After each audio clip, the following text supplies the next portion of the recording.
Lucas Alamán fue un político, historiador y diplomático mexicano, conocido por su papel influyente en la política del México independiente. A pesar de su legado como uno de los arquitectos del sistema político mexicano del siglo XIX, su vida y carrera están marcadas por controversias y aspectos oscuros. A pesar de sus contribuciones a la historiografía mexicana, el legado de Alamán es complejo y polémico. Su vida refleja las tensiones de su época y las divisiones que aún persisten en la historia de México. Muchos ven en él a un político que, aunque brillante, actúa en función de sus propios intereses y los de su clase social, dejando un rastro de contradicciones y sombras en su camino. Antes de empezar, no olvides suscribirte, comentar y darle like al video si te gustó. Gracias.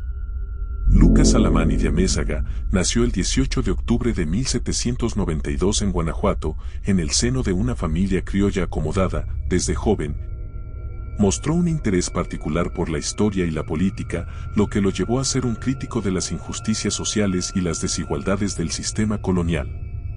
Sin embargo, su formación elitista también lo llevó a adoptar una perspectiva conservadora, priorizando los intereses de su clase social. Alamán creció en un entorno privilegiado que le permitió acceder a una educación de alta calidad. Se trasladó a la Ciudad de México, donde ingresó al Colegio de San Ildefonso, una de las instituciones educativas más prestigiosas de la época. Aunque muchos criollos apoyaron el movimiento insurgente, Alamán se posicionó en contra de la ruptura con España. Su postura reflejaba un temor al descontrol social y al posible caos que podría surgir de un gobierno radical. Defendió la idea de que México debía permanecer bajo el dominio español o, en su defecto, buscar una forma de gobierno que mantuviera el orden y la estabilidad. A partir de 1810, cuando comenzó la Guerra de Independencia, Alamán se alineó inicialmente con los insurgentes, pero su apoyo era más pragmático que ideológico. A medida que la guerra avanzaba, su lealtad cambió, se convirtió en un ferviente defensor del régimen virreinal. Este cambio fue percibido como una traición por muchos de sus contemporáneos, y lo marcó como un personaje ambivalente en el contexto de la independencia.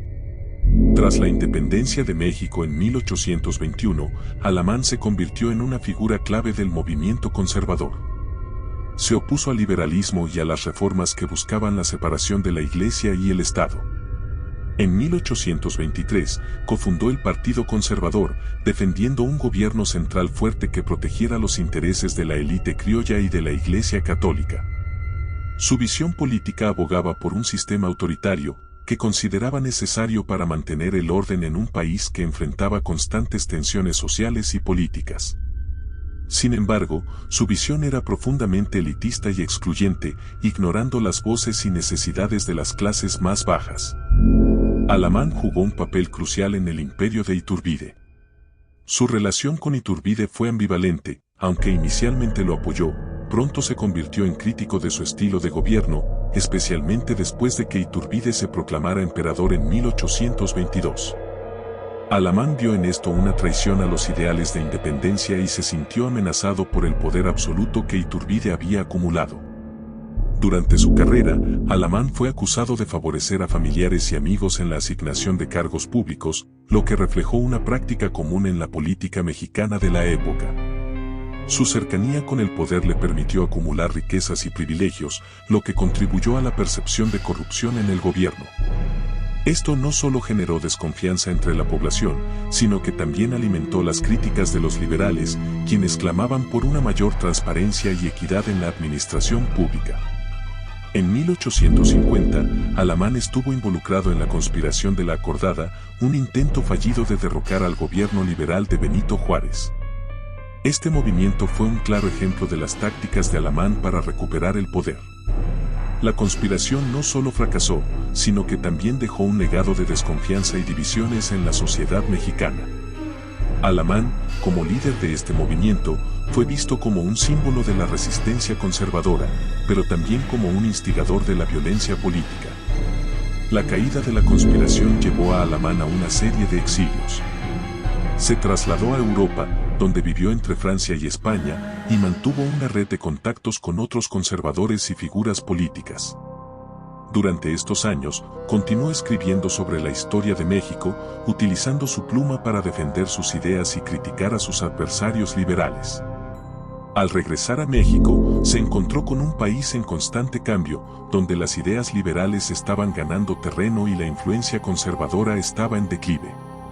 A pesar de esto, Alamán se mantuvo activo en la política y continuó escribiendo, aunque su relevancia comenzó a disminuir. Lucas Alamán falleció el 2 de julio de 1853 en la Ciudad de México.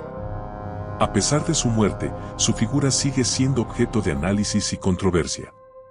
Para algunos, es un patriota que luchó por un México ordenado y estable, para otros, es un traidor que defendió un sistema opresor y antidemocrático según la narrativa liberal.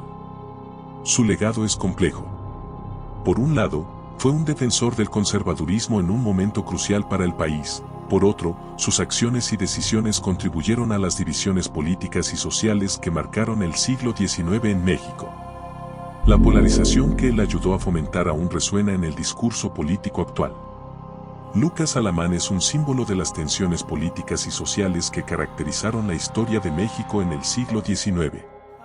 Su vida y obra reflejan las luchas entre conservadurismo y liberalismo, y su legado sigue siendo relevante para entender los desafíos que enfrenta el país. Su figura, marcada por contradicciones y ambigüedades, continúa suscitando debate, lo que demuestra que la historia de México es tan gris y compleja como las personas que la han construido. Yo me despido, no sin antes decir, que sabemos, y que, creemos, saber.